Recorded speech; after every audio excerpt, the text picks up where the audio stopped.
Hello ladies and gentlemen, just before we get into this piece of content, remember if you want to know when any of our videos go live, remember to click that notification bell next to the subscribe and it will notify you when our next video is live. And with that being said, let's get straight into this video. Bleeped Up Productions presents a TCG Transformers card game podcast for your listening and viewing pleasure. And in the wise words of Optimus Prime, take it away for the name of our podcast. One shall stand, one shall fall.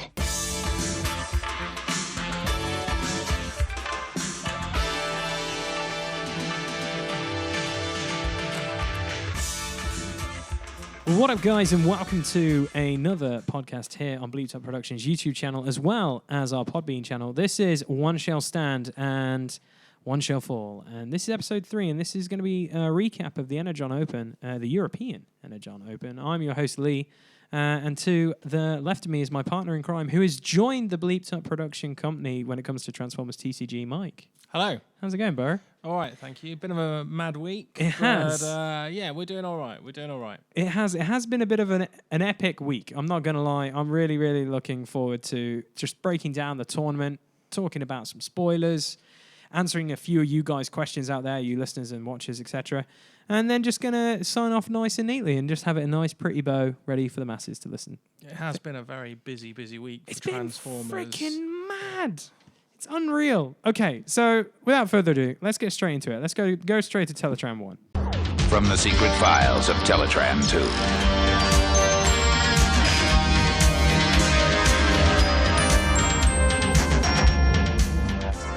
Okay, so this week we are going to date this episode, guys. We're currently on the 19th of September, so we've had a few days to kind of relax from the Energon Open and kind of write down our thoughts and basically how it went for us and our personal opinions and stuff like that.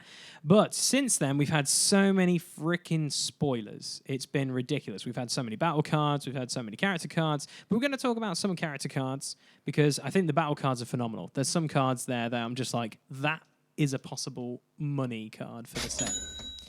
I really think so. It doesn't work on audio, but Mike looks at me just kind of like, Lee, you are insane. Oh, are we going to talk about the awkwardness that is Prime and Megatron? Is that on there with this? Oh, heck no. Everyone knows what the Prime and awkwardness is. The problem is with us, when it comes to spoilers, we didn't know what image was correct, was it? When it came to on Friday, a lot of people that were playing at the qualifier before the qualifier on Saturday? Yeah. So there was a Energon qualifier for the main tournament on the Friday. Yeah. And then the main tournament was on the Saturday, which we were both at. Yeah, we were, yeah. And yes, there was apparently, according to Drew, so shout out for your Q&A video. Thank you. Because that had some details about that on there where Q&A had an earlier image and then his stats got even worse. Well, better, quote unquote, worse. It depends. But yeah, so let's go into the let's get into the reveals because there's loads of them, and then we can maybe gloss over Prime. And because everyone, if you don't know the reveals, this is kind of like the spoil season now. We're hyping it up. Wave 4 is on the horizon. Hopefully, we'll get our spoils. I've got some words from Wizards, so we're waiting to hear back from them. But it's looking positive.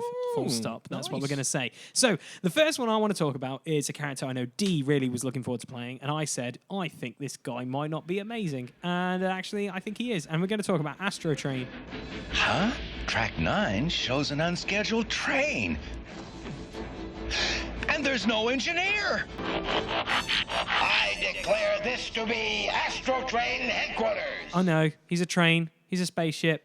Yeah, how could they work it? But this is how they worked it, guys. He's a leader, he's a spaceship, and a specialist in his one of his alt modes because he's a triple changer. He's got an attack of 5, a health of 14, a defense of 2, and in his shuttle mode, he says when this has at least one upgrade and defends, he gets +1 armor until the end of turn. I think that's pretty good. Yeah, it's all right. I mean, Yeah. I'll chime in on my thoughts when we get to the bot side of Yeah, things. yeah. So then we've also got his other alt mode, because he's a triple changer, like we said. He's got leader and then the keyword train. So we've got a new keyword. So train is pretty cool. And he's still a specialist. His attack goes to 6. His health is still the same at 14, but his armor goes down by 1, or defense, however you want to call it. And he says when this has at least 2 upgrades and attacks, he gets +2 attack until the end of turn. So he's basically got like the choo-choo speed of a train coming to smash you if you've got 2 upgrades. That's pretty strong. It is pretty good because it goes to 8, which is very decent, depending on if you put an armor on him and some other things, which is really, really good. But his bot mode, here we go. Here we go. Here it is. Here it is. So bot mode. He's a leader. He's a specialist. So he's in bot mode. So he's losing spaceship. He's losing train as his traits. His attack is 6. So it basically stays the same from train mode. His health is 14. His armor is 1. So he's basically the same as he would be in his second alt mode, which will be his normal train mode. But here's the kicker, ladies and gentlemen. When this has at least 3 upgrades and battles, he gets +3 attack and +3 armor or defense until the end of turn. End of battle, sorry. Now that is huge. What's this guy's star cost? Star cost is 12. And For remind 12. me, what is Blitzwing? General Megatron's Oh, cost? okay. General Megatron's cost, I want to say, is 13. I'll quickly pull it up because I've got it to hand. So you could run both of these. And You we, really could. And we know that there's a couple of strong General Megatron decks out there. Yes, there is. And there may or may not be some news coming about those in the not too distant future. Well, if when you hear this podcast, hopefully that article has already been out and my video has already dropped. He did a deck tech for me, which I rarely do because I rarely don't like, telling people, oh yeah, you need to try this deck out. But he did really well with it, so he needed a deck tech. So 13. He's 13. So you can run General Megs. You could run Captain Astro Chain, General Megatron, and you could have an. I mean, so staying on topic a little bit. Yes. Okay. The Decepticons all seem to key around intense upgrades, and the more upgrades you have, the better they are. And they all, let's go back to Megatron Living Weapon, or any of the Megatrons. Any of the Megatrons basically benefits from upgrades, really. And then you've got this guy who is just insane. He is. His in artwork. bot mode. That's a 9. That's a 9/4. A 9/4. 9 attack, 4 defense. And that's before you even get to whatever the hell the upgrades are adding on there. So you could end up with like a 15/4. Yep. If you end up putting some crazy Battle Masters on and some other bits and pieces. Well, if you also think about it as well, you can. So Strong. basically, you have 3 upgrades on it. You go in for an attack and you put a grenade launcher on. When you're attacking, technically, you will have 3 upgrades. For example, if we said that was going to be your 3rd one, no matter what you do. What's the wording? So the wording is at least 3 upgrades and battles. And remember, grenade launcher scraps at the end of the battle. Yeah, no, that's fine. Oh man, that's horrible. That's pretty If good. you can get it. If you can get it. Oh my gosh. So he's strong, and I have to say I love the artwork for the spaceship. Super cool. I quite like the artwork for the train. I'm not personally a fan of the artwork for the bot mode, but he's very, really terrible bot. very, very in line with the Siege toy that was previewed. That It's I out watched now, on I another- think. The Astro Train is out. I've seen the Astro Yeah, Train. so he's, I find it a little bit blocky. I was hoping they'd go for like some G1 artwork, but it's fine. He's holding a Gatling gun in one hand. I think it's a minigun. Or a minigun, or whatever you want to call it. It looks dope. Either way, he's good. I'm not sure he's 12 stars good, Okay. but he's still good. So my theory before we move on to the next Decepticon, because we're going to do, this is how bad it is. We've got 2 Decepticons and 3 Autobots, then we'll get into the Energon Open. Blitzwing, Springer, already triple changes. We're going to come across another triple changer later on. This guy is incredibly strong, and he is roughly almost the same cost as those guys. Oh, Sandstorm? Yeah, we're going to talk about Sandstorm a little bit later. Okay, yeah. But Sandstorm's extremely strong. He's amazing. He is amazing, like Astro Chain. Do you think coming across from their unfortunate mistake with Springer and Blitzwing, they were like, we need to nail these triple changes? Yes. Because Blitzwing, if Blitzwing had this kind of stat wheel, that would be dope. Well, so I think that the triple changes. I mean, as Drew kind of said in your Q&A, he said, perhaps they were kind of tweaking or looking to gap fill some of the sheets for characters, and they picked those 2 characters to drop in. But I think what we're seeing personally here, my gut feel is that we're seeing the beginnings of some really high stats that are kind of going to be the new baseline for when rotation kicks in. The dreaded word rotation. Which, they said would be the earliest would be end of 2020, Yeah. which is not too far away. It's in the not grand far scheme of away things. at all. But I think we are seeing some ridiculously high health characters. What is the new Optimus Prime? Is it 21? Yeah, something like that. Something stupid. 19, 21. He's a lot of health. He's ridiculous. He is a pretty stupid. And to be fair, this guy at 14 is still huge. I mean, that's like Shockwave and Optimus Prime, Battlefield Legend. Yeah. And he's not even like he's a character that's fairly iconic, but he isn't like one of the leaders, the two big guys, which is Optimus and Megatron. I honestly thought, like for me personally, his shuttle mode would have had something like Brave or something like that, just because whenever you remember Astro Train, you remember everyone got in him. Like he would just travel everywhere, so it would assume like maybe he would take the brunt force if you were going to hide people behind him and whatever. But I'm still happy with all his stats. I cannot complain about this card. Oh, no, he's good. He's amazing. I wish Blitzwing was this good. That's all I'm saying. But the one thing also Drew said in the thing is like... Is he a common as well? He's a common. That's the one thing. And so is Sandstorm. And remember when I was talking about, let's talk about Triple Change, he was like, they're going to be more... I can't even talk about the... Yeah, more love, and we can't really... Cue the NDAs. Yeah, and we really can't like tell you the rarity. Or, as Drew said, he didn't know the rarity. And, commons, gosh, if you're playing Turbo and you pull this guy, that's incredible. Like, seriously. To be honest, though, I'd be... General Megatron and the Optimus guys are ridiculously good. Yeah. But I'd have been happy with this as a super rare, potentially. Controversial. Yeah. Okay, yeah, no, I can see that. The stats prove it. Like it's good. Yeah. I could see that, and especially because it's a triple changer, so it's a rarity. It's common. So this gets me kind of excited, like, what the heck is going to be an STR in this game? Like, seriously. It's got to be, it could be anything at the moment. Isn't it the two leaders? We've got two leaders. Megatron and Optimus. Yeah. Isn't it? They're both super Yeah, rare. so we've got two more, I assume. I don't know. I think. Well, fingers crossed. But no, so that's Astro Train. What are your thoughts? Let us know in the comments below if you're watching this on YouTube. If you're listening on the Podbean, sorry, I guess you can just yell out right now, just telling us your thoughts on Astro Train. So we're going to move on to the next Decepticon, which made me panic a little bit because I was kicking around this idea for a little while after seeing how aggressive orange bugs are. And I was like, could blue bugs work? This could be the changing of the guard, I would say. So anyway, we're going to talk about Raider Kickback. Insecticons, transform. Attack.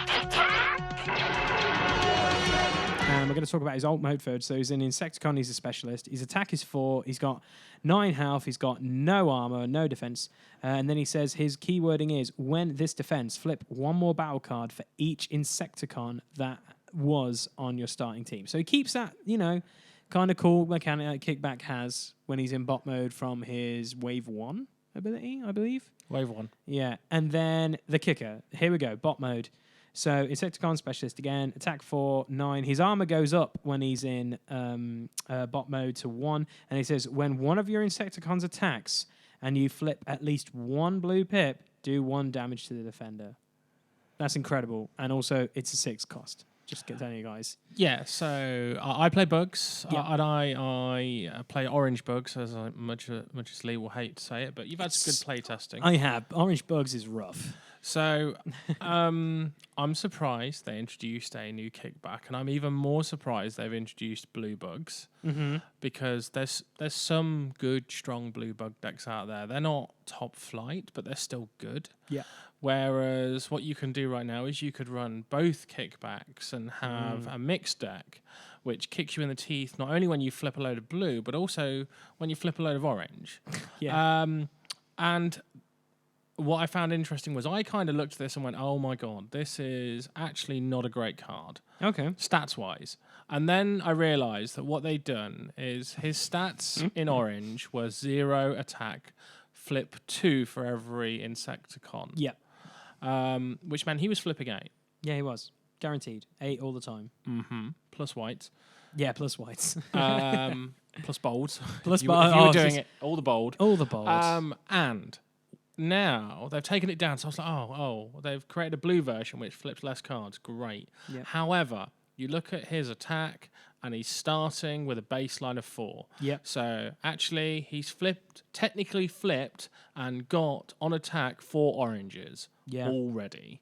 So actually, in the grand scheme of things, actually flipping 1, technically, if you look at it like this, he's flipping 9. Yep. Because he already starts at 4, and then you're going to flip a further. Oh no, sorry, ignore me. He's looking at flipping 4 rather than 8, and he's already got 4 on the board, so he's actually more consistent. Unfortunately, he's a bit blue biased, which saddens me greatly. I don't know, but I like diversity in the game. It's true, and I can see if this is obviously we had shrapnel last wave. This wave we've got kickback. Who? Oh yeah, I'm not going to pronounce it. No, Scrapnel. Yeah, no.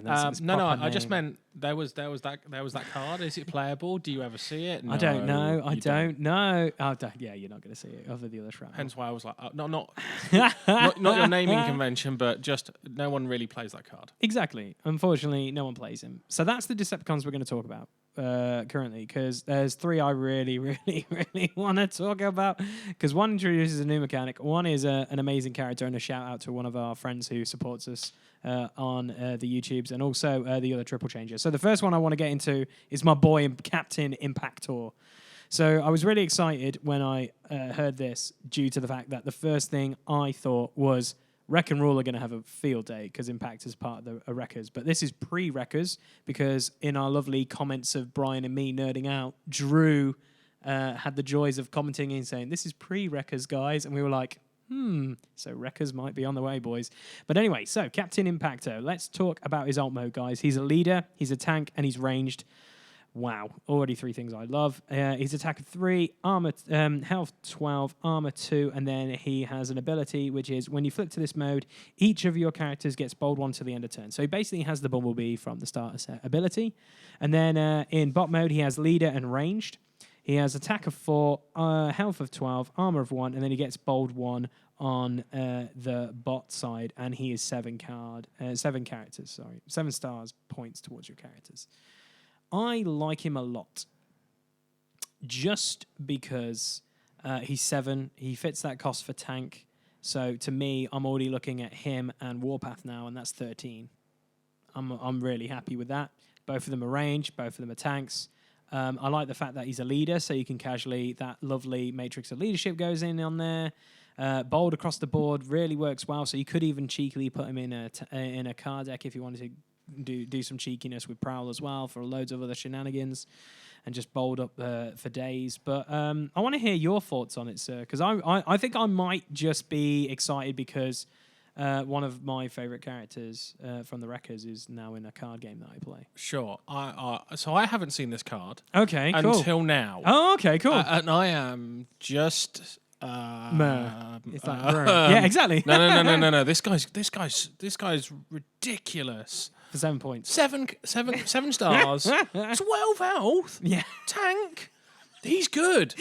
He's good. So really I remember seeing something that flashed up on my Facebook thread, but I couldn't access the picture for some reason.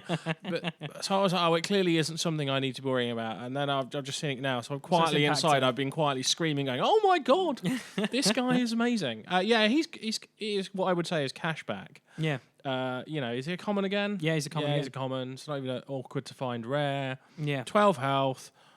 All the good stats, tank, which makes possibly. Could you ever end up seeing 6 wide tanks, or is that too much? Slammer, let's think. Slammer, guy from Triptychon, another tank. Oh yeah, that's true. So what are they? And then 3 the other, each? that's Warpath, this guy. And then you've 5 also wide. Could go 5. Maybe there's the other one as well. The other baby one. That's 4. What, Demolisher? Oh no, Demolisher. No. Baby for the Micromaster person. There's a baby tank in there. Oh yeah, I know what you mean. Yeah, like you could. Or something like that. Yeah, maybe. But I don't know. My first idea for this is definitely Warpath and Impactor together, because that's 13 points, 2 tanks, and both of them have decent-ish stats and can be really, really interesting depending on how you build. Decent? You've seen 12 health. That's not decent. That's amazing. for 7 stars, it's pretty good. That's plus 2 armor, so that's technically 14 health you've got to do to knock him out. Yeah. And your opponent's not got to flip any blue. It's true. So effectively 14 health in tank mode. Good luck with that. Yeah. Turn 1, you're not getting rid of him. He's pretty good. And Turn just 2, no way. It's just the ability of giving everyone bold as well. I really like that as a thing. Like you can flip him and he just goes from bot mode to giving whoever you're going to hit next with in bold is pretty cool. Yeah, I think it's really cool. I like that. I like it a lot. It's a Impactor. cracking card. I do. I'm a happy man with Impactor. But I'm even happier with another triple changer. So, right. Sandstorm.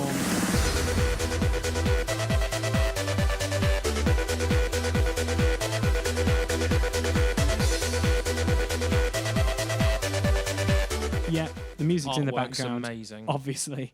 And yeah, he looks almost like a splitting image of him from the G1, which I'm really, really happy about. So, right, let's get into it. His alt modes are scary. So let's go into alt mode 1. He's a car, he's melee. He has 6 attack, 15 health, armor 1. When this is attacking a melee character, it gets +2 attack. So if it's attacking a melee, it goes to 8, ladies and gentlemen. In alt mode 2, he becomes a helicopter. He becomes ranged. He has attack of 6, 15, and 1 again. When this is defending against a ranged character, this gets +2 armor or defense.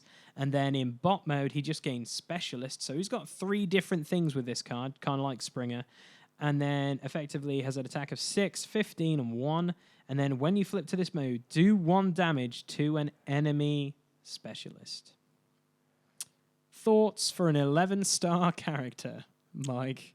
Just phenomenal, ain't it? It's so good. Amazing. He's so good. Love the artwork. G1. I'm a G1 fan. Okay. Where was he in the cartoons? Okay, so in the cartoon, he appeared, and you can quote me on this because I know this.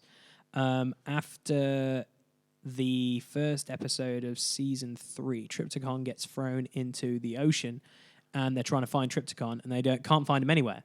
So they're trying to find Trypticon, and Trypticon's teamed up with Octane, who's this kind of guy who is Dee's favorite character. And then basically Sandstorm shows up in that episode. Okay. And so you'll probably see some sort of funky clips coming down the line because if Octane gets into this game, Dee will lose his shit. But Sandstorm's a really, really cool character. Yeah, good I stats. want to say he also was in the Wreckers, but I could be wrong. But at the same time, I'm sure Brian and Joe will correct you. probably, guaranteed, they'll be like, shame, Lee, or be like, yay. But yeah, it's Join up content. That's what it was all about, folks. It's exactly. I think. I feel like this is what Springer should have been. Springer. So I didn't like the artwork for Springer personally. No, neither did I don't. I personally, much to your and Dee's chagrin, Yeah, I don't think he's worth 12 stars Springer. or 11 stars. He's not even worth. He might be worth 10, maybe. Okay. You know. But yeah, let's not go. Let's not. We're not gonna let's open up not that cry barrel. over that. Yeah. Let's just say Blitzwing and Springer were a test Springer, cards. They've even said that. they Drew's even could have said done that. better. Yeah, they could have. But anyway, no, cracking card. So like good. it. Am I going to run it? I don't know. But he's good. He is really good. What's his alt mode do again? Remind me. So alt mode 1, he's obviously in Sorry, not alt mode, robot mode. Robot mode. He basically you flip him to this mode, you do 1 damage to a specialist. Nice. So it's again, he is I think the epitome of situational because when he's in car mode, he does 2 additional damage if he's attacking a melee character. In helicopter mode, he's defending. Against a ranged, he becomes even more buffed up with +2 armor or +2 defense. And then obviously in bot mode, he can do 1 damage to enemy specialists. So obviously he's a trick of all trades. Oh, we like it. It's good. He is. He's very, very cool. I like it. And then we'll leave the Teletran one behind with this lovely man. I am excited that Smokescreen is in it now, guys. This guy, oh wow, I'm just a happy, happy man. So Private Smokescreen, he's a car, he's ranged, he's got an attack of 4, armor, health of 11, armor 1, and a new keyword called Safeguard, and it's just technically 3. So Safeguard 3, and it says can't take more than 3 damage while undamaged. So Safeguard seems to be a thing depending on the number. And then in bot mode, he has ranged. Obviously, he loses car. He's got an attack of 4, health of 11, armor 1, and he's got focus 1, which obviously RC1 has, RC2 even has in wave 3, which is before flipping battle cards when battling, look at the top card of the deck and you may scrap it. And then while this has a white upgrade on him, he gains +1 attack and +1 defense. thoughts, Mike? So good. So yeah, I mean, did cars need to get any stronger? No, but Seven. It's a So thing. it's a 7 cost. That's even better. Just brilliant. It is really good. Someone ban start your engines, please. or turbo boosters, either or. Anyway, by the by. So the new hot rod that was promoted a while he's ago so good. is amazing. And he's only a rare as well, which is mad. The artwork's beautiful. So This good. guy's beautiful. Costs are good. Stats are good. Safeguard is strong because it's kind of like a weak version of Scrapnel from Wave 1's ability where he just took 3 all the time, whereas this guy, when he's undamaged or for the first attack you hit him with, you're only doing 3. So It's true. I think you could have a really strong team with him and Hot Rod and a few other bits and pieces, a couple of heals in there. Yeah, like my first be idea. awful. My first idea, I think, when I saw this was like, cool. I want to take Ratchet and RC Wave 1, so you can just do Pierce. unlimited amounts of pierce, but also heal. Like there's so much heal ability in those two characters.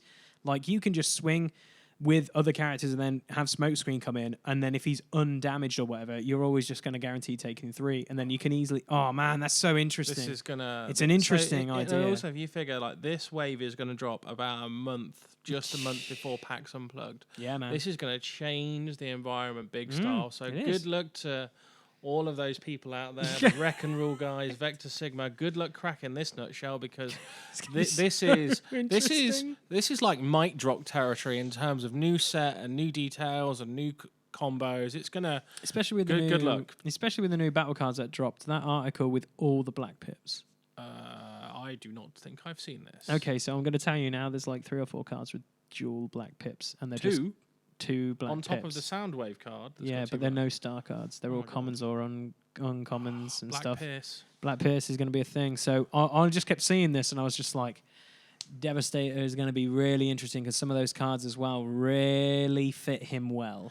So I've been mucking around with the blue Black Pierce Yeah, man. Devastator deck, but as you probably saw on one of the videos that Leah's probably got still rendering somewhere Yeah. in the pipes.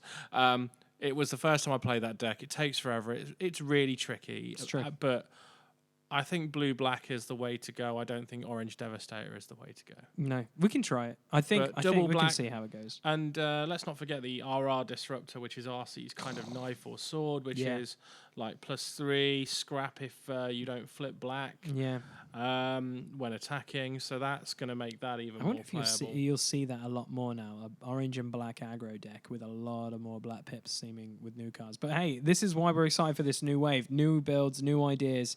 No one Yeah. wants to see turbo cars. No one wants to see orange Insecticons, even though I play them and I love them. I want to see new combos. I want to see new things. And I want, there to be more than just 2 or 3 solid decks in the top tier 1 of deck teching. Yeah, fair play. We'll move on. We'll move on from Teletran, and we'll load up into our main junk that we want to talk about, which is basically the Energon Open, the European Energon Open, held at Darksphere Games. Before we get into it, Darksphere, congrats on a freaking awesome space. Oh. Super cool. So Really cool. Oh yeah. So I am really funny about gaming venues in the fact that I am really critical. And so I kind of looked at it and went, oh, we're going into a basement. Okay, we're going into a game shop. Yeah. It's going to be dank. It's going to be small. It's going to be unlit, or it's going to be poorly lit. And the space is huge. Like, think your average local Tesco Express, not one of those small Mickey Mouse corner shops. It is vast. And as I said, when we'll get on to some details later, I gave some really good feedback about the venue. I think it's an amazing place. I just wish they'd put the price stickers facing the customers rather than underneath, so you had to tip the box up so you could see the price of things. Yeah. That put me off. But no, I didn't want to take anything off the shelf because it was so nice. Yeah, it was. It was a really nice store. Ben and me said in a video, which I don't know if it will be out by then or not, it felt like an old Virgin megastore because you had the escalators going down into the venue and it had that kind of old school lighting. Well, maybe. I think you're doing a disservice there. I know, perhaps. but I never know because it feels like a little bit without all the shelves. But I'm pretty happy. The No, that space was massive. It was well spaced out. It was air conned well. Yeah. It's got potential to do even bigger stuff. Yeah, it's true. The ranges they carried were great. The staff were all really friendly, and their prices for snacks and drink and stuff like that were in London. amazing. Amazing for in London. Like, less than £1 for a can of drink. Yep. Which is kind of crazy for most game stores these days. Yeah. I love how we're now moving on to like liquid beverages and stuff like that instead of Transformers. But no, Dark Sphere, guys, check them out on Facebook. Check them out on their website. They're a fantastic store. Well, I guarantee if they run any more Transformers tournaments in the not too distant future, I would love to go back there because it was such an awesome thing. 100%. So the Energon Open, this was kind of an unmasking of people, the best way of describing it, because we know through our Facebook group, the UK and Ireland community, that we know there's prevalent people on there, but there's also a lot of people with just normal pictures, not their actual faces or whatever, and all you could hear were their faces if you listen to podcasts or YouTube videos and stuff.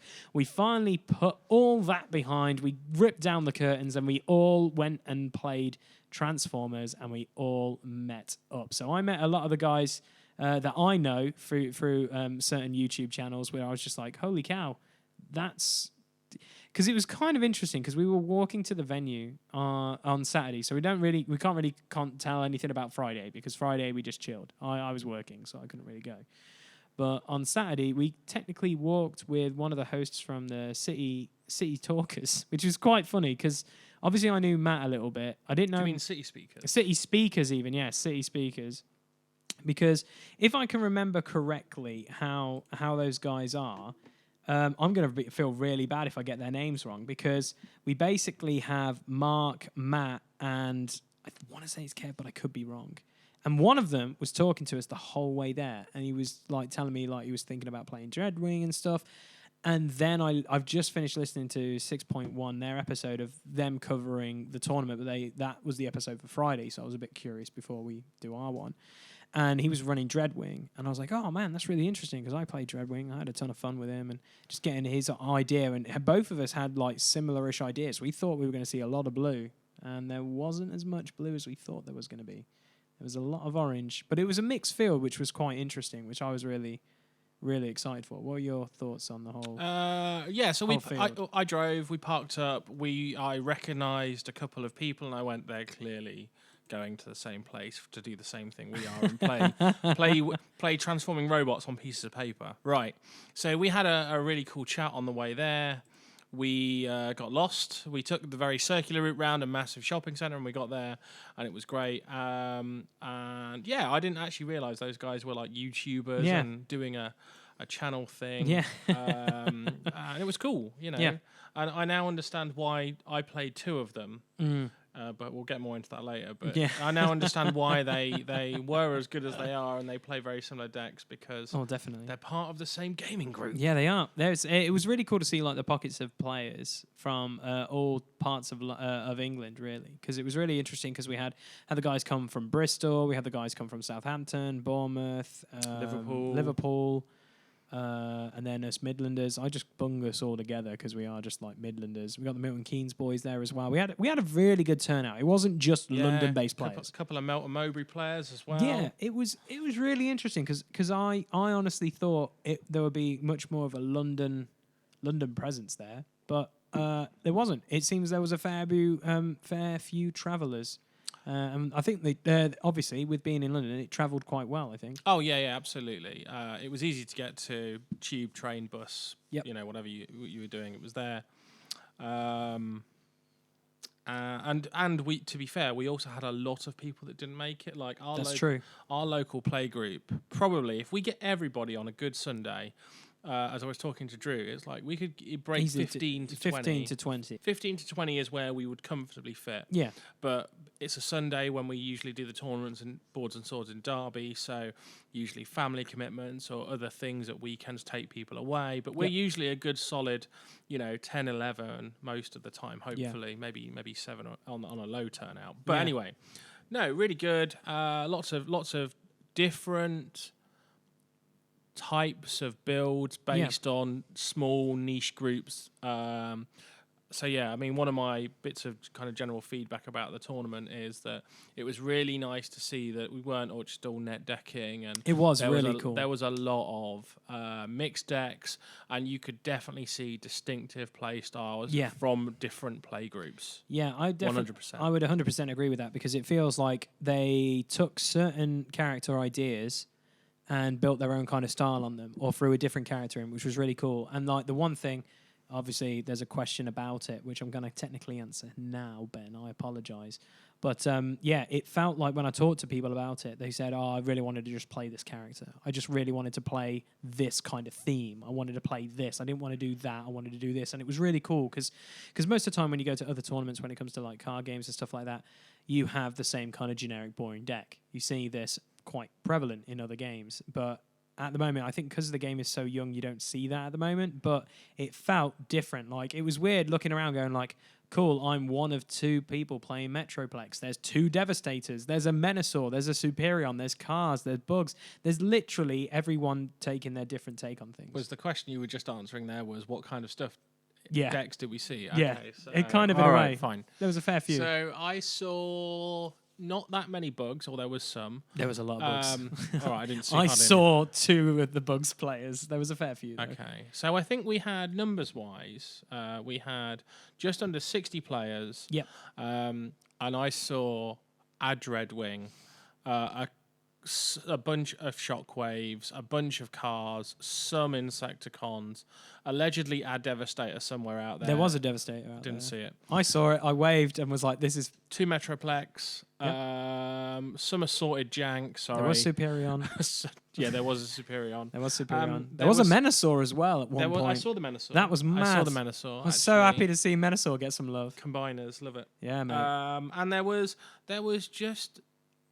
Oh, actually, to be fair, there was some good... there was a lot of General Prime. Oh, yeah, like of General course. Prime everywhere.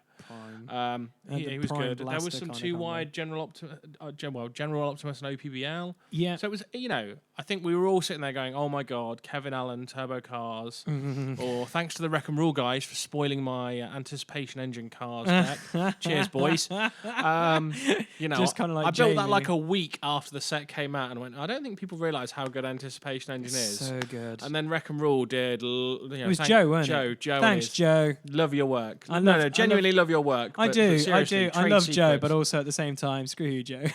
what about Jamie dropping the how to beat Metroplex Right. a day before your tournament? So I was really, really not happy with Jamie. I have sent him a message. Obviously, when I'm recording this, actually, it was his birthday the other day, so I sent him a nice message to try and rebuild the bridges, joking. I was just like, man, you couldn't wait a day before I finished this freaking At least European he Open. apologised. He did. But it's good. It was really fun. It was really good. I really liked the field. But yeah, there was some decks that definitely scared the crap out of me that I avoided, which I was really interested by. By avoided, you mean you just luckily didn't get matched up against them? Yeah, pretty much. Because I heard about some of the decks going out there and I was like, wow, I've never faced that. That could be quite interesting. And all the decks that I played, I've played those characters or know what they do. But so we'll get it out off our chests. Blaster obviously is like just coming out over here unless you went to San Diego Comic-Con and got him and all that jazz. But yeah, someone told me like Blaster, General Prime, and another cassette is just bonkers right now.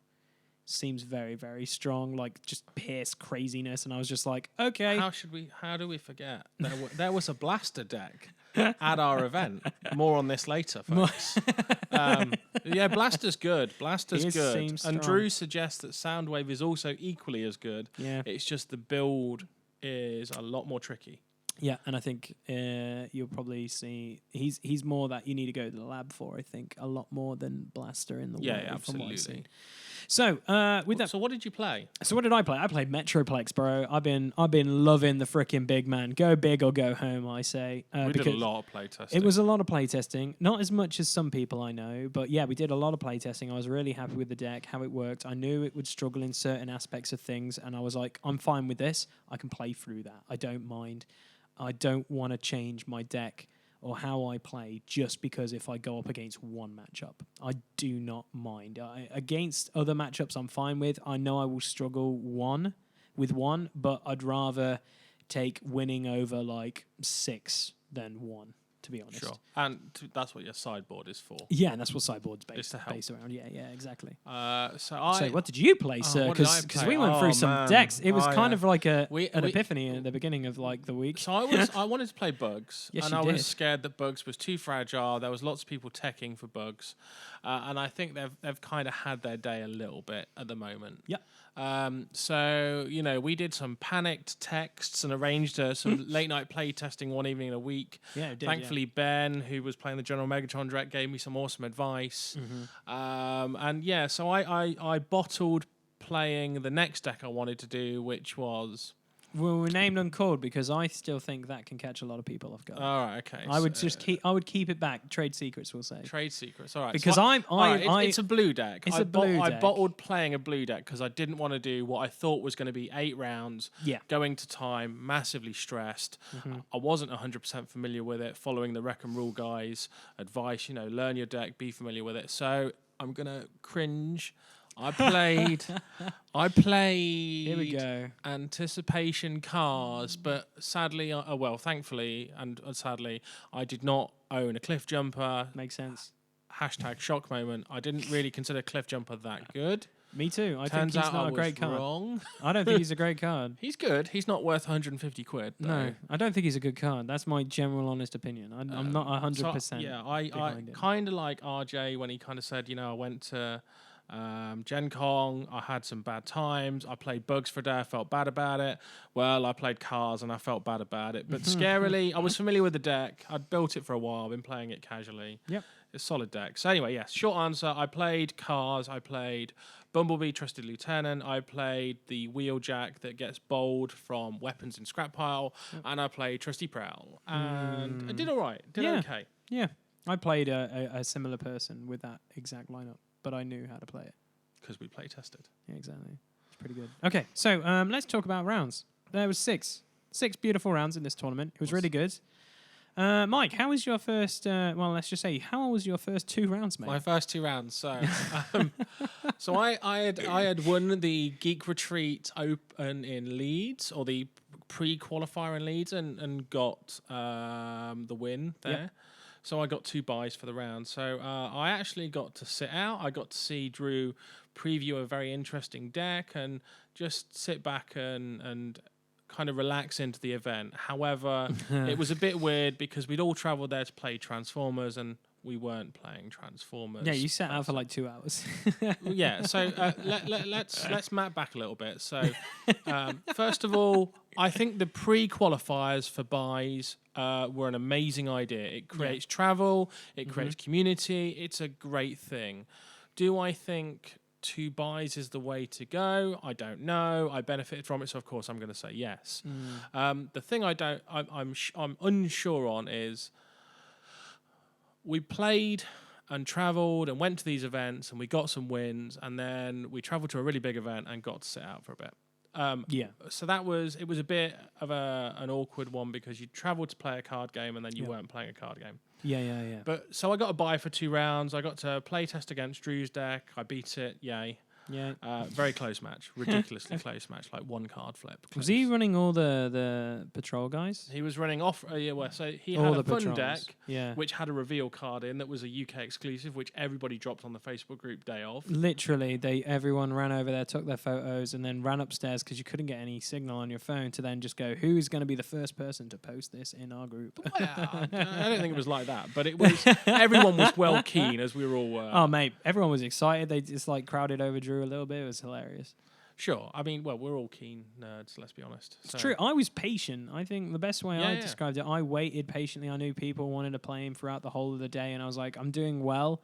So if I don't get to interview Drew, whoop-de-doo. If I do, that's awesome. If I don't, it's kind of sad. So I just waited, and then Drew asked when I was going to probably do it, and I was like, well, let's do it after round 6. So I got a decent interview with him. Assuming you didn't qualify. Yeah, assuming I didn't qualify, pretty much. So I then got an interview with Drew, and then straight after that, he was like, do you want to play? Because obviously we've just talked, and I was like, I don't want to take anyone else's time, but he persisted in wanting me to play his Magnus deck, because Magnus is my boy, and yeah, it was really good fun just trying to pick his ear with a few things and some ideas behind it. And it's really really cool, like a totally different play style, and just seeing the other things he comes up with, because I think that's the one strength of this game. Like, not every person plays and builds their decks the same. It's very interesting. It's really really cool. So, mapping back slightly a little bit to round 1 was a bye for me. I got a 2-0 win. It was awesome. Wicked. Round 2 was also a bye for me, and I got a 2-0 win. Oh, man, it was amazing. awesome. But how was your round 1? So my round one, I played Bugs, which was really interesting. Oh, lovely. It was good. I believe the gentleman's name was Phil, if I can remember it correctly. I apologize if I don't. And he was running the traditional kind of Bugs build. And I was like, cool, I'm playing Bugs. I know exactly what I'm doing. I lost the first game because I made a misplay. And then in the second game, I had a bit of a pop-off because I won, and it was because how my deck is built. It makes the little guys incredible, and it was a combination of the little guys taking out a barrage when, honestly, from Phil's point of perspective, he took out Metroplex when he could have won the game if he took out one of the little guys. Because if he took out the little guy, he probably would have survived. Target priority. Yeah, so basically I won the second game, and then in the third game, everything went my way. How going against a generic Bucks deck works. You just basically go Metroplex smash, Slammer comes out, smash. Like, I believe Slammer took out one Insecticon right off the bat with a grenade launcher and all the orange in the world. There's no better feeling that the trusty little tank can just punch and kill something right off the bat. Fair, you play slightly differently. So I do. Your deck has cards in that the average Metroplex doesn't run. Yes, which is really good. It is really good. And you've learned through playtesting that it's better to definitely kill something than miss by 1 health. Exactly. We're going That to talk comes more prevalent. on not missing by 1 health later. It's still an unfortunate thing. So I won that game 2-1. It was really cool. Phil was a really nice opponent. We kind of nerded out a little bit during the game because I told him about the play pile, and he didn't know what the play pile was. So I kind of told him, well, you're running Bugs, so you need to know this before. Oh, this is the important difference between played versus putting cards in discard. Exactly. So that's huge. So I explained that to him a little bit, and he was like, dude, that's awesome. Thank you so much. And he came throughout the tournament and said it was such a prevalent thing to know going further on in the tournament, which was really cool to see. So game 2, I played a gentleman who was running pretty much your Cars deck. All right. Cool. 2-0'd him. It was perfectly fine. Game 1 went exactly how it should. Smash Prowl. Don't give a flump about Wheeljack. Smash Bumblebee. And then deal with a hilarious amount of damage that can be put out by Wheeljack, and then just chip away at Wheeljack and kill him. It was fantastic. It was a really good game. And then in the second game, he basically put in some other things. It was obvious what he put in. So when he only played secret actions, I'm pretty positive they were dampening fields, because that's the only thing that can really stop a Metroplex deck, unless you run Gyro Blasters, which he didn't. So whenever he played his secret action, I didn't really attack at all. I just attacked with my little guys. Then obviously, at the end of his turn, he revealed. I was like, cool, dampening field. You sideboarded 3 cards in. I know what that is now. And that was wicked. I'm fine with that. And so 1-2-0, really, really good. Going into it quite strong, popping off, because I'm like, yeah, I'm doing really well with Metroplex. And then I found out that Mark from City Speakers was running Metroplex. So I was kind of like, yeah, Mark's got a 2-0 lead like me, but I've won my 2 games. I didn't sit out, and we had a bit of good banter talking back and forth about our builds of Metroplex, which was really, really cool. So it was really good. It was good fun. So round 3, you get to finally play a freaking game. Yeah, so I sit down. I'm nervous. Let's talk about how the buys were deployed before we get into game 3. So, a little bit of map back a little bit. So we all sat down for a really start player brief. There was a bit of tweaking with, were we going to get 1 buy or 2? Wizards honoured what they advertised, which was cracking. Luke and Drew were amazing, so thanks for sorting that out. And so we all thought we were going to play in game 2 because of the numbers were quite low, but they said no. So sat down, ready to play, seated, ready to go, and actually going to get a game. So I was really nervous because I was playing a deck that I wasn't 100% familiar with. Cool. And I must have been playing. I want to say that he's related to a guy called Matt Armstrong, who I played in round 5 because they look scarily familiar. Scarily familiar. I think they might be brothers or cousins. Okay, cool. However, if I'm sorry and I've got that wrong, apologies. But Nick, you were my game 1. You were playing General Prime, Hot Rod, and Fire Drive. Okay, yeah. It went to a 2-1, and it was real close. And I didn't really quite appreciate. I play Peace Through Tyranny. Yeah. I don't really ever use it for the extra turn because sacrificing a bug is never a good idea. But oh my god, Peace Through Tyranny on Fire Drive, wow. So yeah, strong, eh? scraped very close. You know, one at the theme of the day was very close. 2-1 to me win. We're off and running officially. 3 wins in the bag. Happy days. Cool beans. I will say this, though. One of the play styles at this level that became really evident was people weren't taking chances. People were doing the maths, sitting back and taking a minute during an action to kind of say, right, how much damage do I need to do? Plus some armor, plus some blue flips. Right, brilliant. And it was so frustrating to be killed either on the nose or by just one. However, the skill set of the players out there means that that's how it's going to go. And it's very, very good to see. And it's really, really good to see that you're taking your time over your turns, because I should have done that in game 3, which I didn't. So how did your game 3 go? So game 3 went really well, kind of. So Bye guys came in, and I jokingly laughed with Ben, who plays General Megatron. I was like, dude, we're going to freaking play each other again. It'll be hilarious as balls. True facts. And then he literally turns around and goes, like, Lee, I've got you. And I just literally, I'm pretty positive I yelled an obscure, naughty word and got a couple of looks. But yeah, I ended up playing Ben and his General Megs deck, which is really, really good. And really, you really guys strong. did actually play? We did actually play. Oh, man. Round Okay. 3. Oh, yeah, of course you did, because I came over and watched. Yes, you did. So I remember this. round 1, smashed him. Well happy. Everything that I was supposed to do, I did correctly. I was like, awesome. This is how I'm supposed to play.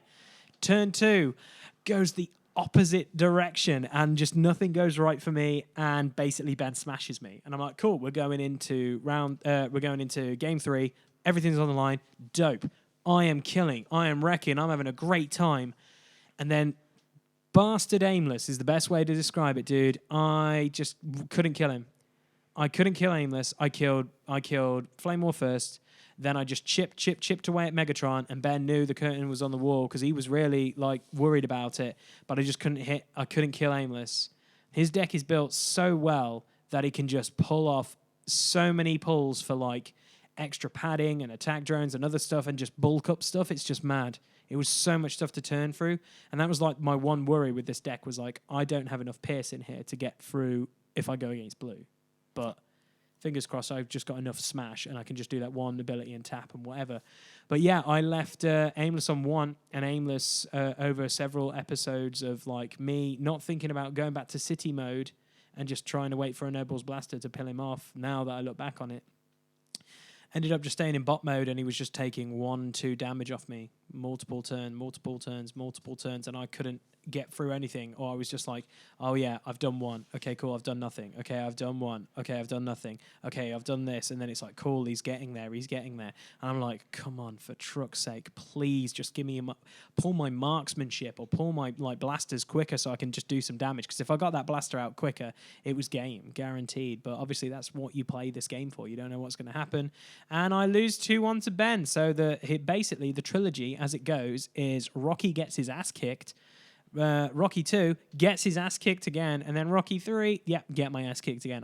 Ben is my Apollo Creed and Clubber Lang rolled into one. He is just an absolute. Hey, maybe I can do the impossible and get a rematch, but I know his idea and intent going forward with some ideas and decks, so I might not be able to play that ever again. Sure. But we'll see. So I can't lie. 2-1. Ben is part of our local kind of play group in Yeah. Derby. He travels a bit. And I was scared of that deck. And it's so good. His deck is well tuned, well played. It's consistent and it's good, and it's not common. No, It's really, really good. And It can catch you off guard. So you're on a 2-1. 2-1. So 2 wins, Yep. 1 loss. Yep. Going into round 4. Yep. Round 4, I'm on 3 wins. Yeah, you're living the dream. Check me out. Yeah, you're living the dream. So I sit down. Okay, this is good. It I'm sounds really good right nervous. now. I'm going into round 4. I sit down. Cool. I'm playing this lovely guy called Ben. Nice. Really approachable chap. Cool. Lovely chap. Yeah. How was his deck? Was it really rude? Because he seems like a nice bloke. So I I can't lie, I was bricking it. Oh, okay, fair I play. was Because like, you're 3-0 okay. right now. I was Okay, like, okay, we're gonna get, because the way this works is you start at the top of the pyramid and begin to work down, Okay. rather than trying to fight your way up to the top of the pyramid. Okay. With coming in with buys. So I sat down, and I'm like, okay, here we go, cars or something horrible. He flips Blaster. So you play Blaster. I play Blaster. And I know how dangerous it can be because I've seen some videos, I've watched some stuff, so I'm aware it's got some game. Okay. And no word of a lie. Did the videos prepare you for what you entailed? Yeah, a little bit, because little the key bit, thing is force fields. So it wasn't just kind of like you saw it and go like, holy we had a really good. I was first of all, I was like, great, he's playing something novel and interesting, cool. cool.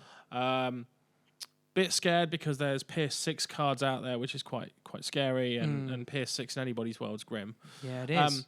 So I sat down. We have the best game of the tournament. It was backwards and forwards. That's cool. He takes game 1. I take game 2. Game 3 goes to the wire. But game 3, I mean, like, we're backwards and forwards. There's force fields flying everywhere. there's attacks being bounced everywhere. There's side decking happening. And no word of a lie. The last flip of the game. Okay. Anything but a blank. I take game 3. Yeah. I 2-1 win. Glory 4 wins in a row. Yeah. And Rocking the Midlands crew. and it doesn't happen. Oh, no, it you doesn't fall short. happen. I fall short. Leave him That's on it. 1. Yep. Takes me out, Oh. and that's it. Okay. And I was gutted, but. Turns out that the guy I played in round 4 is the guy that was going to win it all. Oh, okay, so you're okay with this? I'm You know, to be honest, It's like going out to Wimbledon to Federer or something like that. maybe not, maybe not that cool. But at the end of the day, I had a really good game. Cool. It was really backwards and forwards. I felt like I had a chance. He felt like he had a chance, and he Awesome. he got the flips on the day. It was cool. Sweet. Cracking guy, cracking deck. Good sportsmanship all round. Really good. made it Yeah. feel interesting, and it was a top-notch game. Cool. Okay, so going into round 4, I'm feeling a bit deflated that I had to play a friend, and also that I lost in the way that I lost. So it was. Nail biter though. I'm not gonna lie, it was a nail biter, but also I was. I'm not gonna lie, Fuming, Ben, I fuming. was fuming. To be fair though, Ben was like, as red as a, He was. He was as red as a beetroot. He was. He was quite red. he was stressed. You know. Because he knew he shouldn't technically be losing No, to you. he shouldn't. It was really bad. But anyway, so going into that, I was like, cool. I got to rebuild, rethink, go for it. I go against bugs, and the funniest thing is I lose to 1-2 bugs. And the craziest thing was this was a bug build that I've not seen before. Because It wasn't orange? it was orange, but the problem was where every bug deck I've ever played has about, dare I say it, 6 blank cards. 3. I've seen 6s, but this one has 3. I And still I'm functions. like, yeah, I still functions. And I was like, okay, this is fine. So round 1, he gets game 1. Round 2 goes to me, and then it's game, and I'm basically cool. So it basically comes down to card advantage, getting all this. I know how to play this deck. You know how bugs works. I know how bugs work. And literally everything fell apart. I think Metroplex was emotionally scarred by losing to Aimless because nothing happened in that game. I just stuck there and took a pounding.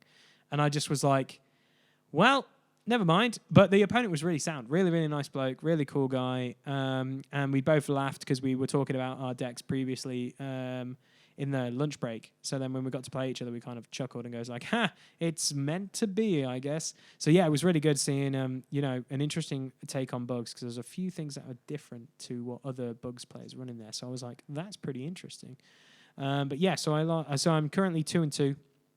I'm okay with that because bugs, it's you live and die by the fly, and Kickback in that basically just was a god. he was a demigod is the best way of describing it.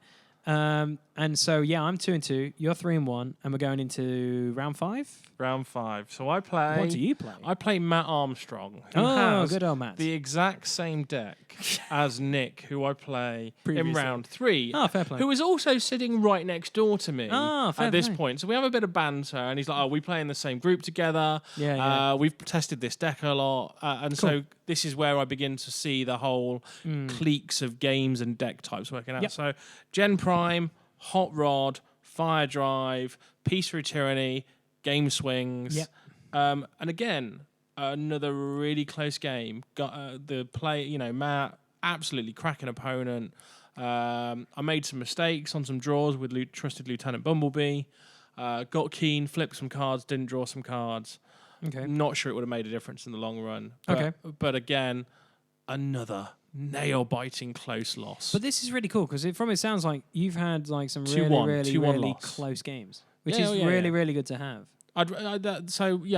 Nobody wants to spend 2 hours or 5 hours if you're Wazzy, travel into a tournament, sit down, get out your deck, and then within 30 seconds get blown out. Yeah, that's true. That would be rubbish. It wouldn't promote the game. It wouldn't promote the hobby. It's true. It wouldn't promote the community, and we'd just be, awful. But yeah, True. so nail-biting game. Cool. So now I am going in with 2 losses, 3 wins. Okay, so I am looking excited because I'm like, cool, I lost to Bugs, and the only thing that happened was Kickback was an absolute champion.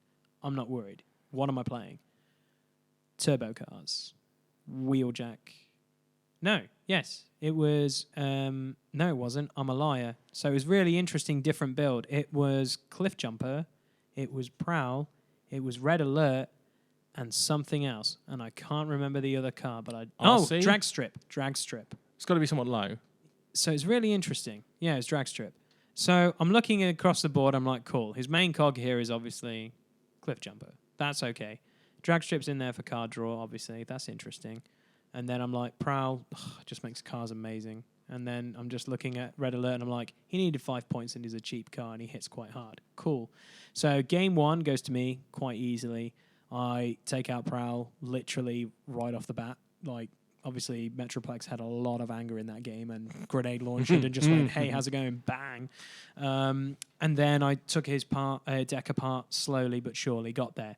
Game 2, he didn't make any sideboards. I didn't make any sideboards, and he took game 2. And that was because, funny enough, he went first. So it kind of made me have to attack certain things I wanted to not attack and stuff like that. So that kind of was unfortunate. Game 3, I go first, and then I decide to change up my tactics a little bit, and I just try and put as much damage on Cliff Jumper as quickly as possible. I leave him 3/4 of life after the first swing because I didn't get an escape route, which was sad. After that, it was just basically taking cogs out of his deck slowly but surely. And then, Metroplex's ability in that game saved me God knows how many times. He just kept getting... down.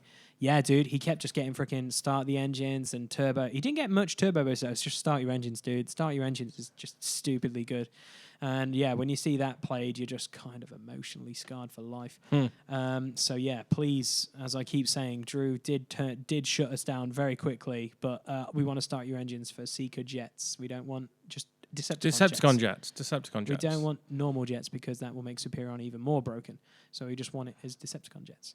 So anyway, yeah, I win that game 2-1, but bloody hell, it came down to he had a really wide board, and in one turn I killed 2 of his characters. Ooh. And then I was like, holy shit, that's really cool, because I just basically was like, my tapped out ability is just piling on the pressure, and it's just basically, I spread out the damage enough, my tap out ability will KO a few characters, which will make him really, really sad. And then, yeah, it just came down to, like, his last final swing left Metroplex hardly on any, well, basically, Metroplex was hardly touched. My guys were champs. And basically, I won, and it was a very good game. The opponent was really, really sound, really, really good game. And yeah, I just kind of walked with a bit of swagger, just going like, Cliff Jumper ain't shit. And I knew he wasn't shit. Exactly, just because I don't know why everyone bums that card so much. Sure, it makes cards amazing, but I'm like, he's not really that good. I don't really care about him. And it was really funny talking to about it, because I was just saying like, so you got Cliff Jumper, and I saw Yeah, I did throw some salt at him, and I can put my hand up and say that there was a few times where he pulled out all-out attack as an orange pip, Oh man. and I basically was like, "Oh, that's a really cool like 50 quid orange pip card, isn't it?" Just like going like, "Holy shit, you've got some money in this deck. This is mad." And then my opponent quickly reiterated, was like, "Yeah, Lee, but the funniest thing was I got a friend to go to me for San Francisco at that time, and it cost me £3.50 for this." And I was like, "Man, that's awesome. Yeah, there that's was really, some really people out there cool." with that. Which was really, really awesome. So yeah, that is me for round 5. So I am currently 3-2. Okay, so I'm 2-3. Yes. Two losses, 3 wins. So Yes. Game 6 starts off a bit weird for me because everyone's now checking numbers. We've just had our kind of Q&A with Drew. We're Yep. all kind of wondering where we're all going to be placing, and I know that. When did you place? Do you know? Let's not get there yet. Okay, I'm excited. Haven't you got like a clip of where the placings are at the end of this? Yeah. Yeah, but I'm excited where I placed towards the final rounds. Oh, so I was placed 14. Okay, I at was this point. 19. My favorite number come to anything I do. Top 8 qualify for the next 3 rounds, straight up one-on-one eliminations. Yep. Then we go to eventually all the way down to the top 2 and playing for all the beans. Yeah. Or in this case, foil cut sheets, crazy prize sports, flights to PAX, and the opportunity to play and wreck Brian and Joe at their own game. Ultimately go to a cool event, meet some cool people, play some transforming robot cards. Yeah. So I sit down. My opponent is a guy called Ben.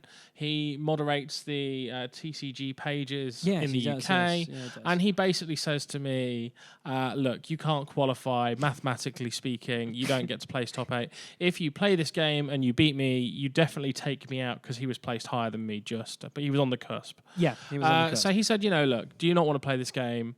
And I'll take the win." And then that's that. So that put me on tilt a little bit because I was like, I felt bad for saying I want to play the game. I've driven 2.5 hours, but I'm here to play a game. But at the end, but the worst thing was, it wasn't just we drove 2.5 hours. We left yours at 6 in the morning. oh man, I left my house at 5:15 to get to your house. jeez, yeah, let's not talk about that. No. I'm not a morning We were person. pumped. I was ready to go. Like after round 1, I was like, I'm ready to go. But 70 miles an hour down the motorway and rocking out the movie soundtrack. So you could see, the soundtrack was on full blast. But yeah, I could see why it would put you on full tilt that an opponent would say Not that. full tilt, but I felt You were tilted I a bit. felt guilty for playing a game knowing that there was some serious prizes on up for grabs. Yeah, of course. But at the end of the day, also, if I lose this, I'm concerned that I don't make top 32. Yeah, that's true. Which That's is also in the where there is some balance. other cool prize sport. Yeah. Anyway, by the by, I sit down, I look at his team, Trigger Happy, Yep. Iron Storm, Flame War, Blue, Decepticons. I got this. This is cool. What I then fail to realise is most of his guys start with 3 armor. There's loads of bold. So even though you break through some of the... sorry, not bold. Tough, sorry. Tough. Because he never flipped for the bold.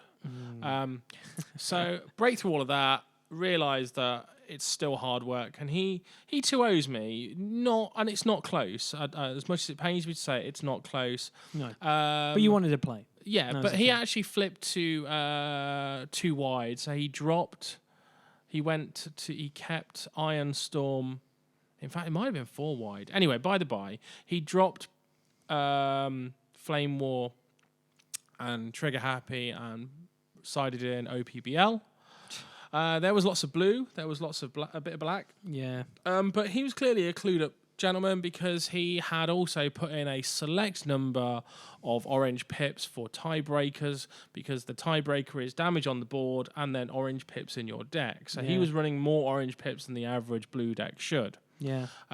Which was one of the reasons why, with all the untaps in hand and all the ability to keep attacking in the world, he then flips a sequence of orange, which upsets me and kills me. And that's the difference between me being left on a couple of health and on -1. Yeah. So he flips some orange unexpectedly in the blue deck, and he 2-0s me, and that's all she wrote. Yeah. 3-3, 3-3, and a little bit worried. Yeah, true. So going into the final rounds, I was pumped. I got my mojo back. I felt really comfortable beating cars. Had a bit of a sour experience the 2 games before where I'm just like, man, I just couldn't do it. So going into this round, I was like, cool, let's see who we got. And like we said at the beginning of this podcast, we had a team player meeting, wasn't it, really, where we all got placed and then said, this isn't who we're playing. I was paired with the gentleman that I was clearly opposite and thought I was playing round 1 thanks to that seat pairing. And we both of us just went, it just had to be. It had to be. So it was really funny. Like, he played Frenchie's deck, which I felt really sorry for him. Tanks. No. So he basically took Demolisher, RC, Lionizer, and something else. What is that card? I forget. But I know this deck because I know Frenchie. I know this deck. So I just was like, I'm playing mind games from the get-go as a douche and going, I know what this deck does because I know Frenchie and I know the Wreck and Rule guys. You got confident. So I'm happy and I'm like, this is great. Round 1, absolute devastation. It was really Against bad. you, so you get wrecked. Oh, I wreck him in a really, really quick way. And he was like, Jesus. And I was like, yeah, I'm sorry. So then he's debating on sideboarding. And he spends, I would say, about 5 minutes debating on sideboarding. And I was like, okay, cool. Yeah, you can sideboard, take your time. You're all right with this, though, because you smashed him real quick. Yeah, really quick. Otherwise, you'd be like, quick. Judge, come on, this is taking the minute. But no, it's fine. It was really good banter. And then he basically swaps out... oh, that was it. Shrapnel. That was the other guy. So he swapped out Shrapnel and Demolisher and replaced him with BPL. So we're looking at now RC, BPL, and Lionizer. And I was like, oh, all the bold in the bastard world. This is going to be really fun. Yeah, he killed me super quick. At one point, I'm pretty positive BPL did like 22 points of damage to Metroplex. Killed him. And I was just like, that was a really quick game too. That's awesome. Did you even get all your guys out? Hells no. I only got Slammer out. That's how fucking quick it was. Part of my French. So that is quite scary. And the fact that you know it's a bad game when you don't get your guys out. Yeah, I didn't even get. I got Slammer out and that was it. Everyone else died under him because he was just like BPL. And I was like, oh yeah. So no, it happened. So then I was like, cool. I'm not going to make any side decks. I'm not going to side deck. I know exactly how we're going to do. This is great. Grand. Wunderbar. Awesome. Go first. I'm going to kick the crap out of RC because I don't care about BPL. I really, really care about RC due to the fact Pierce is a problem and she can get up to some stupid stat and just go, oh no, you can't block anything. You can take a little bit of damage off Prime, but you can't with RC. So I was like, cool, let's kill RC. We almost got there. And then basically we're going back and forth. It's really, really close. And then BPL comes in. Right, I play super defensive. I put a force field down and loads of other fun stuff, and I'm like, cool, I'm going to play defensive. I'm not going to go hammer smash his face because if he cannot kill me or does that stupid 20 points of damage, he's only doing 4, and then next turn, because Prime was only on like 2 or 3 health, I will kill him. Straight up kill him. No problems. I'm okay. Flips all the bastard cards in the world. I'm like, okay, that's a problem because there's probably going to be something in there where he can play. He rereads BPL because I'm like, you might need to remember this trigger. You reminded him? Yeah, because I'm a gent. Oh, you're a gent. And so he looks. He finds a ramming speed. There goes my force field. I know, and I'm like, cry me a river. That's rough. Just start seeing. However, so, good sporting. Good sportsmanship. It was. So I'm like, okay, cool. I need blue. I need blue so bad. I get all the blue. I'm happy. We calculate damage. Prime leaves me on 1 health. 1 health. And we check it 3 times because we're not so sure. We check it 3 times. He's like, yeah, it's just 1, isn't it? And I'm like, yeah, it's 1. That's mad. And he's like, that's game, isn't it, Lee? And I'm like, pretty much, but let's play it out. Let's just play it out. So then we untap and then, basically I draw a card and I just make sure I smash him in the face because I play press and grenade launcher into Prime, who only has like 2 health and he's on 2. And I'm like, GG. And he's running all aggro. And I was like, dude, that second game was insane because I've played of BPL. No, I haven't played. I mean, I've heard of what he can do. Game 2, dude, that card is bonkers good. Like, depending on whatever build you build. Just wait for. He's wait for card. Conqueror of Cybertron Megatron's equivalent, which is OPBL 21 health, and still can play in action. You know, he didn't need that ability. Anyway, by the by. So you're on 4 and 2. 4 and 2. So you're feeling good. I'm feeling fantastic. I'm on 3 and 3. I'm feeling awful. Yeah, you did feel a bit sad that you went 3 and 3. And worried that wasn't even going to top 32. Yeah, you really were. So I went from being on the cusp and could have been 9th. If I'd have won that game, we did the maths. Yeah. And we think that I probably placed 9 or 10. Yeah, 9 or 10. Because the guy who I played in the last round finished in 8th. Yes. So, you know, with the pairings, we would have been real close. Oh, yeah, 100%. It would have been way, way closer than I thought it would be. So I think I place... You're going to put this on screen, aren't you? I am going to put you on place. There you are, sir. So I placed 24, 25? 25th. 25th. You finished 25th. And I lovingly, after a hard slog and a 2-hour each way drive to London, claim that Soundwave versus Blaster set. Yeah. But Yeah. had some really good games. Yeah. 2 of them were real close. And it's really good because every time you like talk about those games, I can tell that you really fully enjoy them. Because there's some games where you play where it's like, why am I here? What am I doing? I lost by 1. That's really fucking annoying.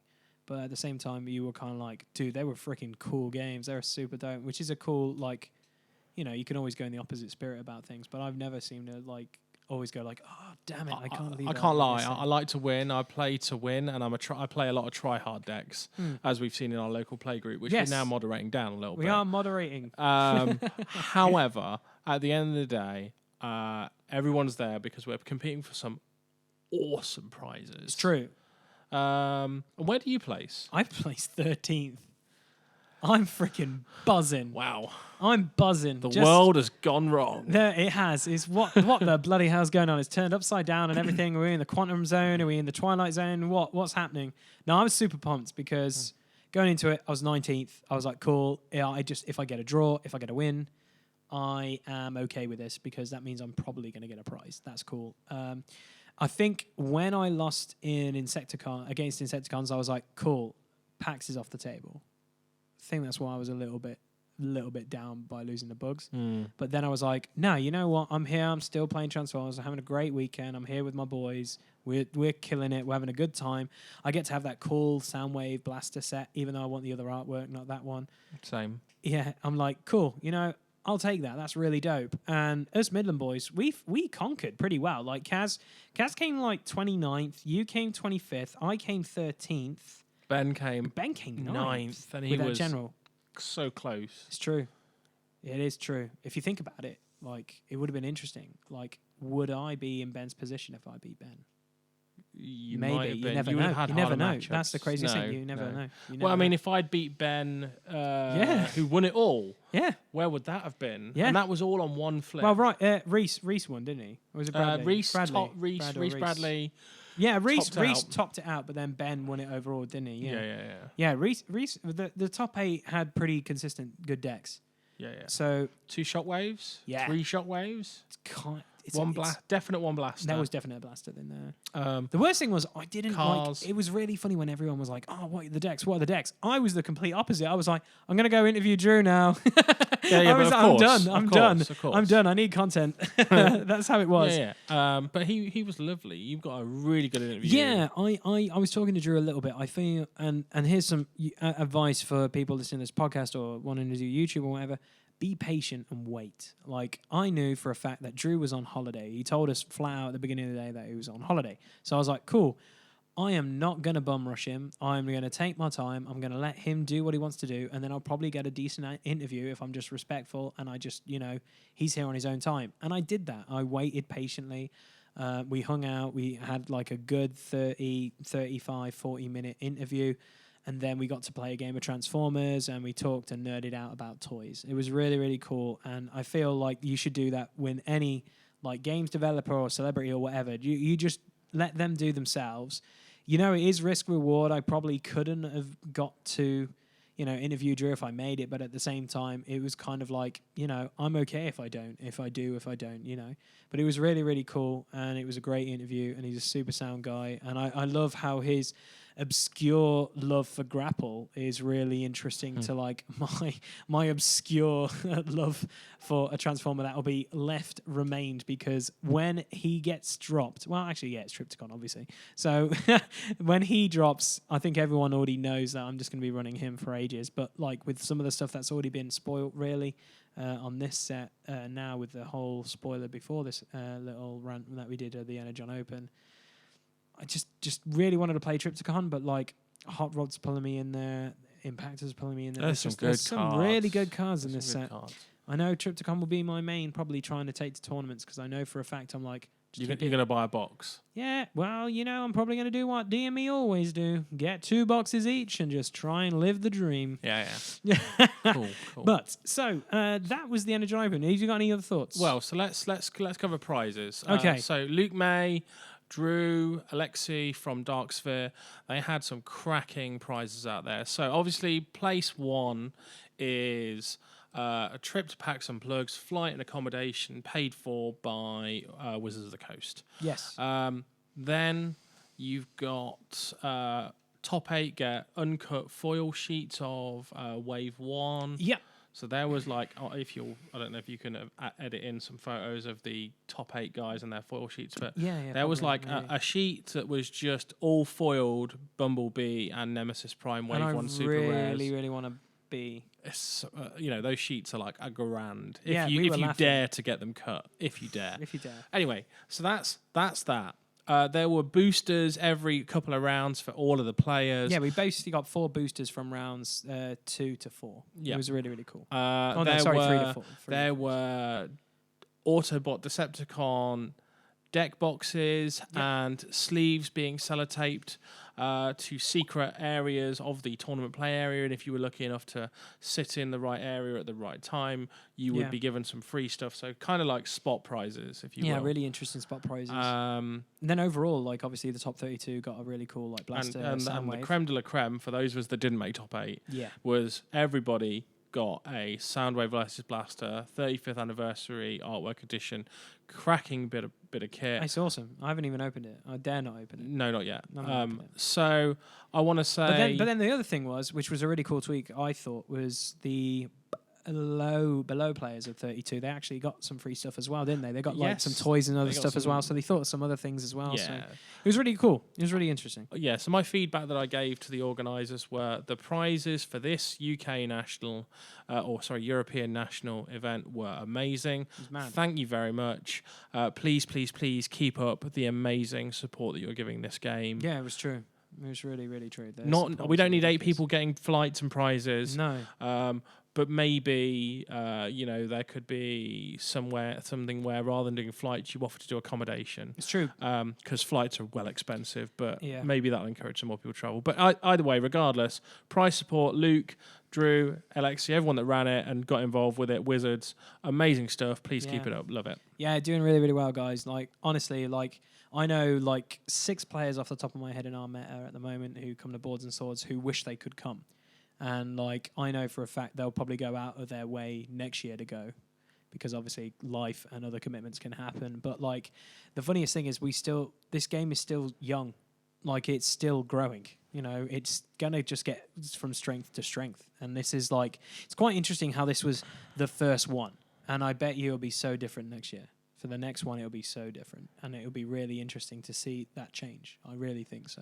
I hope they keep the venue for Dark Sphere. I think it can accommodate double the number of players we had. It was easy, and that was just not even going to make a dent in the boards and gaming table space they had. It's true. That's 100% true. So yeah, but yeah, it's good. So right, we've got some viewer questions. Oh goody! Yeah, I know. We put something out on Facebook. You know what was really amazing about this was so many people liked it, but not a lot of people left comments. I absolutely love that we're getting loads of likes again, because my life has kind of turned from being upside down and crazy to actually stable again. So it was like real life work. Real life work. So for me, I can now start doing Transformers content. I can start doing content again for my YouTube channel and podcasts and stuff. So yeah, you're going to be seeing us coming back quite strong. And because obviously, I think this wave drops on the 8th of November or whatever it is. 4th? It's before Bonfire Night. Oh, it's before Bonfire Night. I think so. I might just have to have, because I know on the 9th is my birthday. You might be right then. I could be wrong. Something like that. It's in early November, and people were like, Lee, that's probably near your birthday or on your birthday. And I was like, cool. If that's true, I'm going to get a trip to con on my birthday. That's freaking dope. I can always remember like saving all my pocket monies and getting that. But anyway, moving on. Let's get straight into questions. So our first one is from our good friend Ben Cox. He says, how did you find the overall atmosphere of the event? Was anyone playing top-tier meta smashy smash decks, or were some playing stuff because the characters were their boys? I'll go first. Yeah, go for it, Mike. Go. Sure. So there were clearly some net decked decks. Sorry, let's put this properly. There were some decks that were clearly doing the rounds in top tier, so regularly played, regularly tweaked. There were some decks that were a bit unknown, Yes. Yep. Nick Their and Matt and those guys Yep. with the Gen Prime Hot Rod and Fire Drive. Hadn't really expected that, and Yeah. that wrecked you when you sat down. And then there was clearly people that were playing try-hard decks that were just designed to smash you in the face. So mixed bag, in my opinion. Mixed bag. Yeah, it was really cool. I completely agree with that. There was a few decks. Obviously, my last opponent is running Frenchie's deck from Wreck and Rule. So there's few people out there. There's also a few people I talked to who are saying, yeah, I wanted to take this because he was my boy. Like, I did talk to the Devastator boys, and they were like, yeah, he's my favorite one, so I took him. I'm like, That's awesome. that is freaking dope, because every time I look at him, I'm like, you're in the lab, and you're in the lab for a reason, because you're going to get amazing at some point. But yeah, it was really cool. So again, like mixed bag, I would definitely say. So James O'Donovan has a question. He said James Donovan, not O'Donovan. Oh, sorry, James Donovan. Sorry, I'm really bad with names. I apologize. So what did you do to keep your energy levels up throughout the day? So like we said, I left the house at 5:15 in the morning, got to yours at 6. We were in the car. We were going to London. I'm not a did you morning survive? person. Oh, no, we were zombies. No, we weren't zombies. We were, but we took it slow and steady. We left with plenty of time. We got there, and I was actually not dead on my feet. I didn't get to play the first 2 rounds because I had buys. Yeah. So for me, it was about having chosen a deck and being comfortable with it and not panicking on the day and going, oh my God, how do I play this? What do I do? Doing your groundwork beforehand, having taken off a couple of nights before the tournament and not play testing to the point where you're wrecking yourself mentally. Yeah. And then obviously just shout out to the guys that organised it as well, because they actually never really put rounds on back to back. There was always a bit of a lull, and then there was a lunch break, which was amazing. Always keep the lunch break because that allowed people time to go out, get drinks, get refreshed, fresh air, take a phone call, just chill, and then ready in for the next half. So to be honest, there wasn't anything we went out of our way to did. I just made sure that I'd chosen not to play a deck that was going to put me close to time continually. Me, I completely agree with everything Mike says. I'll also say my unofficial sponsor of Monster Energy, the red cans. If you haven't tried one, guys, it is like liquid Haribo. I kid you not. If you drink it, you will realize it is liquid Haribo. But I only had 2 of those, so that was all right. But mainly I kept my water levels up. That was my one thing, because obviously with only a half-hour lunch break and my games going quite close in a few of them, I went straight from game to game almost. So I was like, I need to just get some water, just keep my levels up. It's fine. And just, it was really good. I thought it was ran perfectly. Like, I'm always skeptical because I always help out at Blood and Oil, which is a convention for like War Machine and Hordes. When it comes to like keeping rounds going and then lunch breaks and stuff like that, I know I've been the other side of like working tournaments and stuff, and I know it can be quite stressful, but it didn't seem that the guys were really pulling their hair out a little bit, so it was good to see. Or if they did, they didn't show it, which was really good, because sometimes you do see that in tournaments. No, there was no real seating errors or issues. There was no dramas with the tournaments. All of the announcements were really clear, and at the request of certain customers, there was announcements about the rules around IDing or intentional drawing, around obviously maybe conceding games and all that sort of stuff. So whenever they heard about something or they got on something, they made it quite clear. Again, Luke May, top quality guy, never met him before. Really well organised event, good stuff. Yeah, man. Okay, and then our last thing is James again says, what opponent gave Metroplex the hardest challenge? And I'm going to just give it to both players that I lost to. The Bugs deck was incredibly different, which was really, really cool to see. So it's given me an idea for running to run Bugs, but I do find Bugs quite boring, so that's why I've stayed away from it personally. That's my personal opinion. I apologise. All right. You know, I am wrong on some things. I'll allow it. Yeah, I know, because I always say, like, Marksmanship's the best card in the game, and that always... Shush. Exactly, that triggers you every time. You're just like, Lee, you're a fool. Quiet, you fool. But yeah, and also Ben's Megatron deck, I can't get over that hump. Hopefully I can just do Rocky 4 and just smash him at one point, but no. Best soundtrack ever. It is, man. John Cafferty, Hearts on Fire. Exactly. Love that film. I'm just telling you, it's kind of a tie-in that his soundtrack works with, like, Transformers. Well, he did, well, yeah. Anyway. Yeah. Let's not get on that. My love of the 80s cheese music. Exactly. However, I can't lie. Half of my sideboard was designed to deal with heavy upgrade-orientated decks, which again lends itself back to the whole Decepticons Astro Train. Yeah, man. Running heavy upgrades. It's quite interesting. It's going to be really interesting this next wave. I really, really am excited. And excited for tournaments going forward. So with that being said, guys, thank you for downloading or watching this on the YouTubes or downloading this on Podbean. This has been One Shall Stand, One Shall Fall, episode 3. Yeah, episode 3. Wow, we're only in Some episode somewhere along the line. Oh, no, it's episode 3. Yeah, it's definitely episode 3 because we've only had Jamie and Brian from Wreck and Rule.